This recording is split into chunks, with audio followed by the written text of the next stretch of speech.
শরৎ মানেই কাশফুল, শরৎ মানেই নীল আকাশে সাদা মেঘের আনাগোনা। আকাশে সাদা মেঘ আর মাঠের কাশফুল জানান দিচ্ছে শরৎ এসেছে। পাহাড়, নদী, ঝর্ণা আর জঙ্গলের মাঝে অচেনা অজানা গাছপালার মধ্যে কদিন কাটানোর জন্য গিয়েছিলাম ওড়িশার কেওনঝাড় এবং ময়ূরভঞ্জ জেলার কয়েকটি জায়গায়। সঙ্গী ছিল বন্ধুবর তন্ময়দা এবং সস্ত্রীক অমরনাথ। কলকাতা থেকে রওনা হয়ে বেলা ৩টে নাগাদ পৌঁছলাম ময়ূরভঞ্জ জেলায় বাংরিপোশিতে।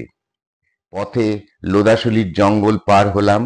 জঙ্গলের মধ্য দিয়ে রাস্তাটা অসাধারণ। জাতীয় সড়কের ধারে খৈরি রিসর্ট আমাদের আজকের আস্তানা। কলকাতা থেকে সড়কপথে বাংরিপোশির দূরত্ব ২২০ কিলোমিটার।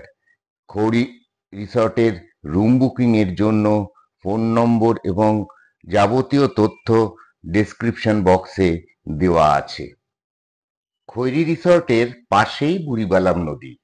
এই সেই বুড়িবালাম নদী যেখানে স্বাধীনতা সংগ্রামী যতীন্দ্রনাথ মুখোপাধ্যায় ওরফে বাঘা যতীন ইংরাজদের সঙ্গে বন্দুকযুদ্ধে নিহত হন। পাহাড় ঘেরা গ্রামের মধ্য দিয়ে সেই নদী আজও বয়ে চলেছে ইতিহাসের সাক্ষী হয়ে। সবুজে সাজানো উপত্যকার নির্জনতা একমাত্র সঙ্গী। পরের দিন আমরা রওনা হলাম কেওনঝাড় শহরের উদ্দেশ্যে। সেখানে ওড়িশা বন বিভাগের অতিথিশালার পাশেই সানঘাগরা জলপ্রপাত। অতিথিশালার বারান্দায় বসে উপভোগ করলাম এক বর্ষণ মুখর সন্ধ্যা। বাংরিপোশি থেকে সানঘাগরা জলপ্রপাতের দূরত্ব সড়কপথে ১৩৬ কিলোমিটার।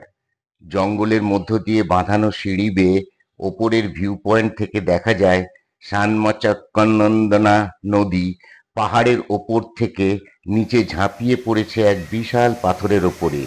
পরে পাথরের ফাঁক দিয়ে নিজেই নিজের পথ করে নিয়েছে আর ঝরঝর করে তার নিজস্ব ছন্দে বয়ে চলেছে নিচের সমতলে।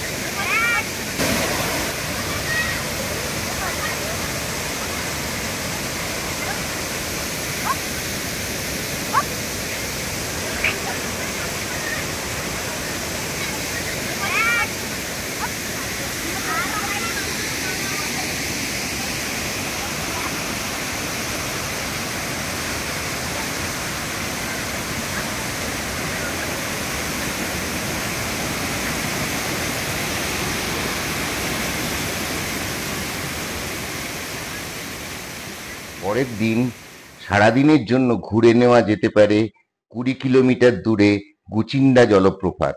ওখান থেকে ৩০ কিলোমিটার দূরে বিখ্যাত তারিণী মন্দির আর কেওনঝাড় এবং ময়ূরভঞ্জ জেলার সীমান্তে অবস্থিত ভীমকুণ্ড।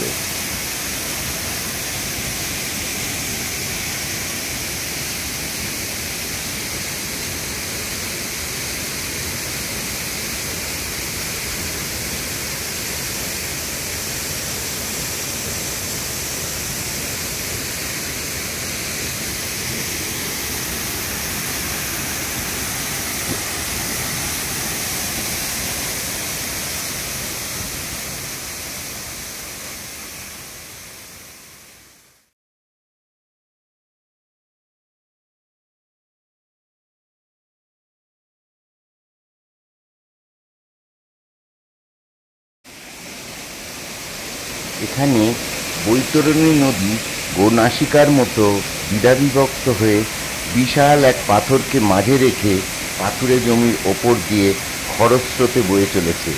দুপাশের ঘন সবুজ জঙ্গলে বেষ্টিত দুই পাহাড়ের মাঝখানে এক বিশাল গিরিখাত।